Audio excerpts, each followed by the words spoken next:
Hello, my name is Dale Stenberg. I'm a member of a church called Grace Bible Church, which is in Brandon, Florida. That's not far from dolphins and sharks and fossilized monster bones. And I've teamed up with the Davenant Institute to make a series of videos for junior high and high school aged students. We're all home right now in light of the COVID-19 pandemic, and I thought that this would be a good opportunity to talk with one another about the topic of wisdom. And I especially want to consider the topic of wisdom as it pertains to you, the next generation of people who will rule the world. Let me begin by asking a question. What if I told you that from here on out, I was going to be your master? I assume that most of you would feel indignant with my statement. And perhaps some of you would immediately feel a mixture of anxiety or fear. And perhaps some of you would start to unsheath your sword and gird your loins up for a battle to the death. The impulse to be free from the absolute control of another is a natural one. After all, who wants to be a slave? Now, what if I told you that it is more than likely that you're currently developing several masters and you're doing so willingly? Not only that, but you're falling in love with your masters. How would you respond? Would you be confused? Would you be curious? Would you deny it? Yet we become slaves and start to empower the masters of our life when we surrender our will to the impulses of our desires. When we allow our desires to drag us away from the good, the true, and the beautiful, those appetites become our master, and they are hard taskmasters. To be sure, there's nothing wrong with desire. There's nothing wrong with desiring food or a spouse or wanting to enjoy those things that God has given us for our creaturely comfort. But when those desires pervert the purpose that they were designed for, they become vices rather than virtues. Think about it like this.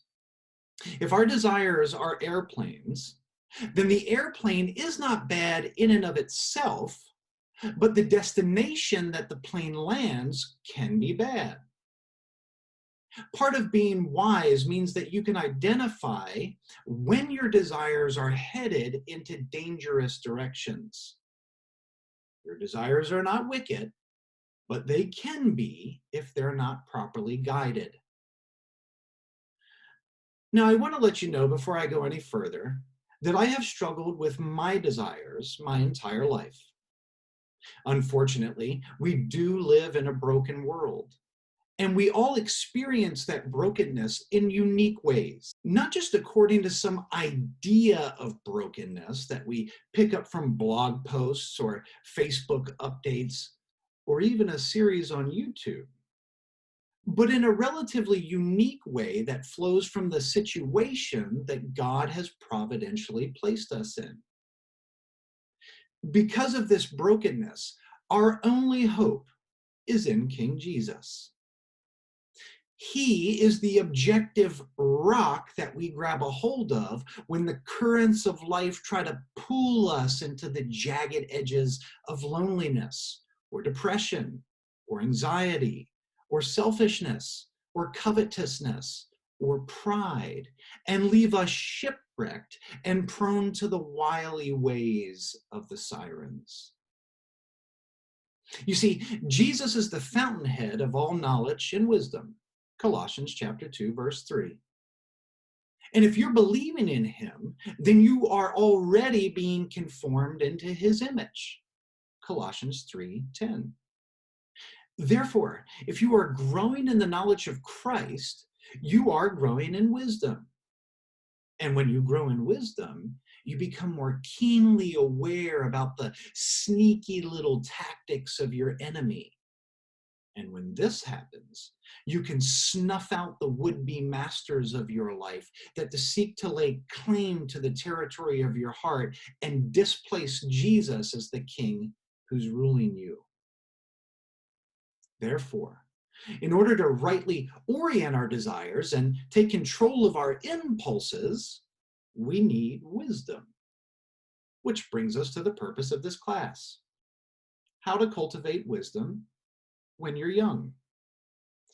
In order to help guide us during this series, I'll be basing my short lectures on a book titled Solomon Says by a gentleman named Mark Horne.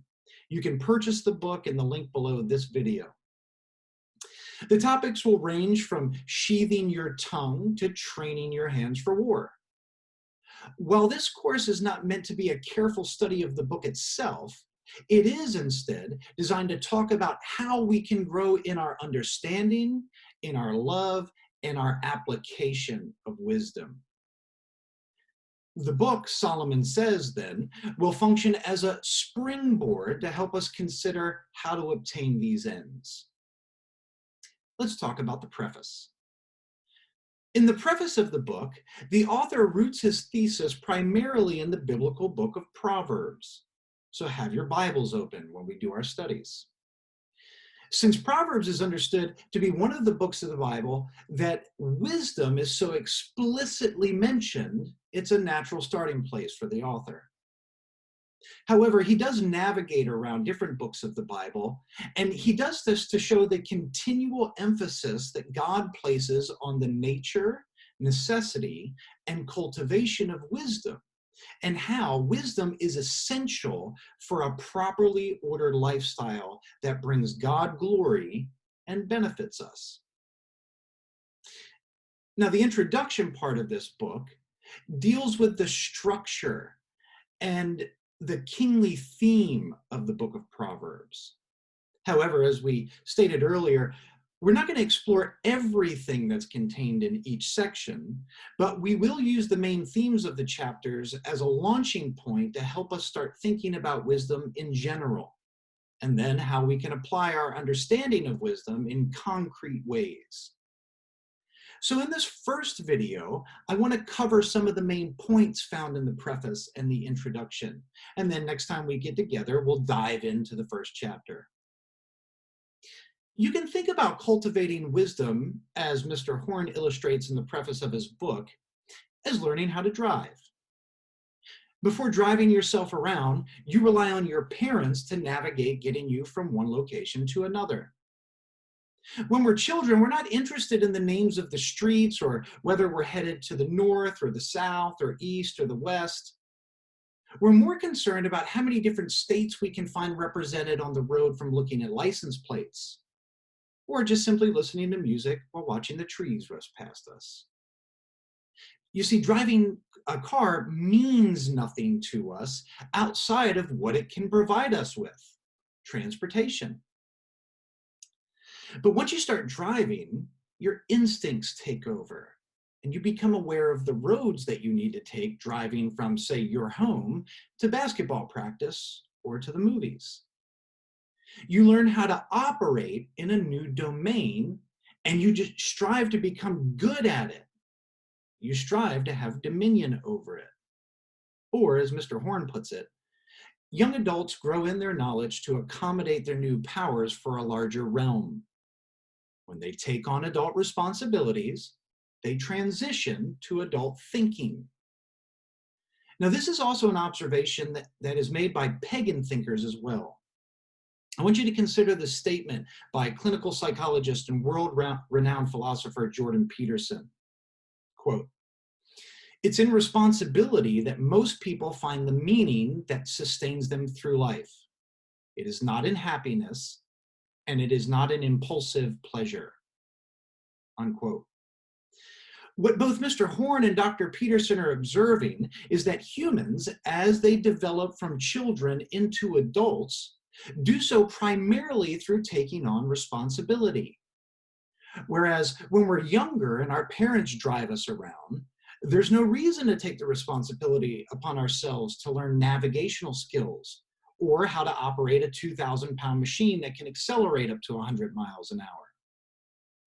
But when we mature and have to take ownership of duties, then we find out what, in part, our meaning in life is.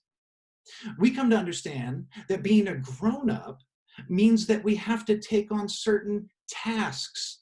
We have to do stuff that is necessary in order to satisfy basic needs and to preserve an identity in the world. Think about this. Before you learn to drive, you are considered to be a person that is not fit to be in the driving cross-section of society.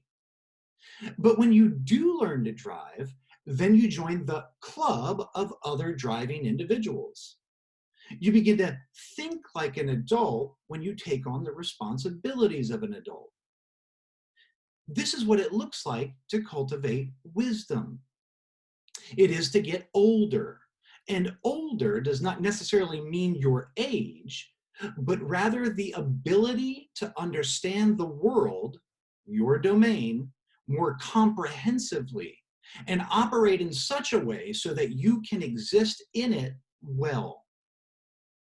Instead of being subjected to the machinery of the car, you learn how to control it in order to reach your destination.